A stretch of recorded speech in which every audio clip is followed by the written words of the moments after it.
नमस्कार मित्रांनो, मी तुकाराम सुरनर जे आर आणि योजना या यूट्यूब चॅनलमध्ये आपल्या सर्वांचं स्वागत आहे. आजच्या व्हिडिओमध्ये एक अत्यंत महत्त्वाची माहिती पाहण्याचा आपण प्रयत्न करणार आहोत. ती म्हणजे तुमचं जे काही EPFOचं अकाउंट असतं, म्हणजे तुमचं PFचं अकाउंट, UAN नंबर वगैरे कसा ॲक्टिवेट करायचा ते आपण याच्यावरती पाहिलेलंच आहे. परंतु तुमचं जे काही खातं असतं, त्या खात्याला तुमचा PF जर विड्रॉल करायचा असेल, तर तुम्हाला विड्रॉल करण्याच्या अगोदर त्याला नॉमिनेशन देणं गरजेचं आहे. नॉमिनेशन तुम्ही दिलं नसेल तर तुम्हाला PF विड्रॉल करता येत नाही. तेच नॉमिनेशन कशा पद्धतीनं तुम्ही तुमच्या PF खात्याला ऑनलाईन अप्लाय करू शकता, ते आजच्या व्हिडिओमध्ये आपण पाहण्याचा प्रयत्न करणार. नॉमिनेशनच म्हणजे तुमचं वारस कोण नोंद करायचं तुम्हाला ते. चला तर आजच्या व्हिडिओला सुरुवात करूया.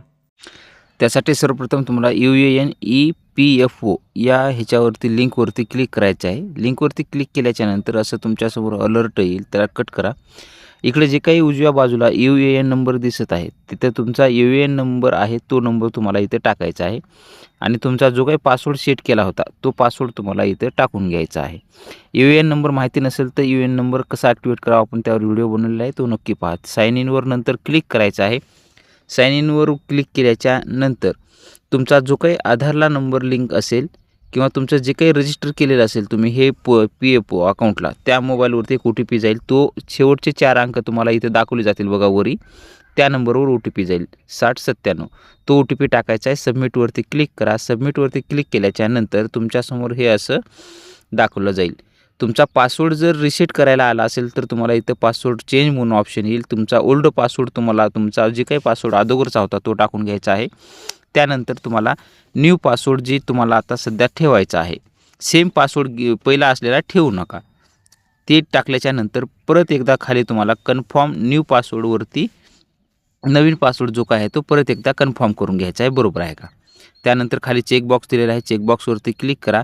चेकबॉक्सवरती क्लिक करून तुम्हाला गेट आधार OTPवरती क्लिक करायचं आहे. परत तुम्हाला इथं चेंज पासवर्डचा ऑप्शन येईल, ओकेवरती क्लिक करा. क्लिक केल्याच्यानंतर तुमच्यासमोर जो काही तुमचा OTP आहे मोबाईल नंबरवर, तो मोबाईल नंबरवर OTP जाईल. तो OTP तुम्हाला इथं आधारचा टाकायचा आहे आणि टाकल्याच्यानंतर खाली चेंज पासवर्ड ऑप्शन आहे, त्यावरती क्लिक करायचं आहे. चेंज पासवर्डवरती क्लिक केल्याच्यानंतर तुमचा जो काही पासवर्ड आहे तो पासवर्ड आता आपला चेंज झालेला आहे असं सक्सेसफुली मेसेज येईल. Click here to log in येईल. परत एकदा क्लिक हिअर टू लॉग इनवर क्लिक करायचं आहे आपल्याला. तिथं क्लिक केल्याच्यानंतर परत तुमचा जो काही पूर्वीच्या पद्धतीनंच आपलं UAN नंबर टाकून घ्यायचा आहे, खाली पासवर्ड टाकून घ्यायचा आहे. पासवर्ड घेऊन परत आपलं जे काही साइन इन आहे ते साइन इन आपल्याला परत आपण इथं पासवर्ड टाकून आपला करणार आहोत आणि पासवर्ड साइन इन टाकून केल्याच्या नंतर परत आपलं जे काही EPFचं अकाउंट आहे ते अकाउंट आपल्यासमोर आता ओपन होणार आहे. आपला पासवर्ड टाकलेला आहे. साइन इनवरती क्लिक करूया. साइन इनवरती क्लिक केल्याच्यानंतर आपलं जे काही प्रोफाईल आहे आता ती प्रोफाईलसाठी परत एकदा OTP येईल. OTP टाकून घ्या. OTP आपण टाकून घ्यायचा आहे. OTP टाकून घेतल्याच्या नंतर परत सबमिटवरती आपल्याला क्लिक करायचं आहे. सबमिटवरती क्लिक केल्याच्या नंतर असं आपल्यासमोर दाखवलं जाईल. परत लगेच ऑटोमॅटिक व्हेरीफाय होईल आणि इथे तुम्हाला दाखवेल submit your nomination now for easy access to social security benefits to your family without visiting EPO office. म्हणजे तिथे न जाता तुम्ही तुमचं हे करून घ्या. 5 successful log in day attempts remaining after that claim file will be blocked. म्हणजे तुमचे 5 वेळेसचे जे काही लॉग इन आहे ते आणखी सक्सेस तुमचे दिवसचे अटेम्प्टचे बाकी आहे. जर तुम्ही ते लॉग इन करण्याचे दिवस 5 वेळेस लॉग इन केलात आणि नॉमिनेशन जर तुम्ही केलाच नसाल तर तुमचं ते होऊन जाईल. त्याच्यामुळं आपल्याला त्याच्यावरती क्लिक करा. संपूर्ण माहिती पहा तुमची हे बरोबर आहे का. परत प्रोसीडवरती क्लिक करायचं आहे. प्रोसीडवरती क्लिक केल्याच्यानंतर तुमच्यासमोर एक नवीन पेज असं दाखवलं जाईल की हॅविंग फॅमिली, म्हणजे तुमची फॅमिली आहे का. आहे. येसवरती आपल्याला क्लिक करायचं आहे. येसवरती क्लिक केल्याच्या नंतर त्यांची जी काही फॅमिलीची डिटेल्स असेल आता त्या फॅमिलीची डिटेल्समध्ये खाली आपल्याला एक चेकबॉक्स वगैरे येणार आहेत. ह्याच्यामध्ये तुम्हाला तुमचं आधार कार्ड, म्हणजे तुमचं म्हणजे जे नॉमिनी आपल्याला ठेवायचे त्यांचं आधार कार्ड, त्यांचं नाव, जन्मतारीख, जेंडर, त्यांचं रिलेशन काय नाव आहे, म्हणजे रिलेशनमध्ये वाईफ आहे, फादर आहे, काय आहे, त्यांचा आधारनुसार ऑटोमॅटिक ॲड्रेस घ्या. फाईल पुढे जे काही फोटोच्या खाली कॅप्चर फोटो किंवा अपलोड फोटो आहे त्यावरती क्लिक करा. फाईलची साईज जर पाहिलं त्याच्यामध्ये तर 3.5 सेंटीमीटर इंटू 4.5 सेंटीमीटर म्हणजे पाहिजे. ऑटोमॅटिक इथं आली जाईल. इथं प्रिव्ह्यू फोटोवरती क्लिक करा. प्रिव्ह्यू फोटोवरती क्लिक केल्यावर तुमचे ऑटोमॅटिकली इकडं अपलोड फोटोसाठी कट होऊन फोटो येईल. त्यावरती फोटोवरती क्लिक करा तुमची ही फोटो इथं अपलोड झालेली आहे. परत खाली चेकबॉक्सवरती क्लिक करायचं आहे. चेकबॉक्सवरती क्लिक करून परत तुम्हाला सेव्ह फॅमिली डिटेल्सवरती क्लिक करायचं आहे.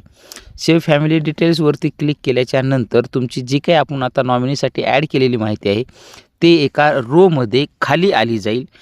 खाली आल्याच्या नंतर परत तुम्हाला आणखी जर कोणता एखादा नॉमिनी ॲड करायचा असेल तर परत सेम माहिती भरून तुम्ही तेही ॲड करू शकता. आणि ते जर करायचा नसेल तर परत खाली चेकबॉक्स आहे बघा, इथं सिलेक्ट चेकबॉक्स EPFO त्याच्यावरती क्लिक करा.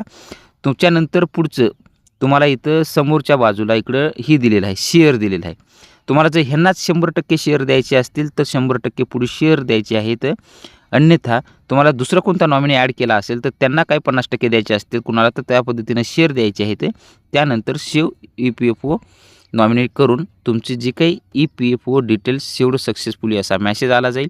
इथं आल्याच्यानंतर इथं पाहू शकता की ई नॉमिनेशन एंट्री, टायमिंग, तारीख वगैरे संपूर्ण आलं जाईल. पुढे एक व्ह्यूचा ऑप्शन आहे, त्यानंतर एडिट आहे आणि त्याच्यानंतर ई साईन आहे. एडिटवर तुमचं काही चुकलं का ते बघून क्लिक करून बघा, किंवा तुमचं व्ह्यूवरती जे काही क्लिक करून तुमची माहिती बरोबर आहे का, संपूर्ण झालं आहे का, तुम्ही अशा पद्धतीनं हे चेक करू शकता. अशा पद्धतीनं तुमच्यासमोर हे संपूर्ण प्रोफाईल ओपन होईल. नॉमिनेशन कुणाचं दिले तुम्ही ते आलं जाईल. संपूर्ण माहिती बरोबर आहे का नाही ते चेक करून घ्या. अशा पद्धतीनं तुम्ही तुमच्या EPFO खात्याला तुमचं नॉमिनेशन करून घेणं अत्यंत गरजेचं आहे, अन्यथा तुम्हाला PF विड्रॉल करता येणार नाही. अशा पद्धतीनं तुम्ही तुमच्या PF खात्याला वारसाची नोंद करू शकता, म्हणजेच नॉमिनेशन करू शकता आणि त्यानंतर तुम्ही तुमचा PF वगैरे विड्रॉल करू शकता. अशा पद्धतीचं हे छोटंसं अपडेट होतं, ते आपण देण्याचा प्रयत्न केलेला आहे. असेच नवीन व्हिडिओ आपल्या चॅनलवरती येत असतात. तुम्ही जर चॅनलवरती नवीन असाल तर नक्की चॅनलला सबस्क्राईब करून बाजूची बेल आयकॉन दाबा आणि तुमच्या मित्रपरिवारांना हा व्हिडिओ जास्तीत जास्त शेअर करा, जेणेकरून त्यांचाही यांना फायदा होईल. भेटूया नवीन माहितीसह नवीन व्हिडिओमध्ये. धन्यवाद.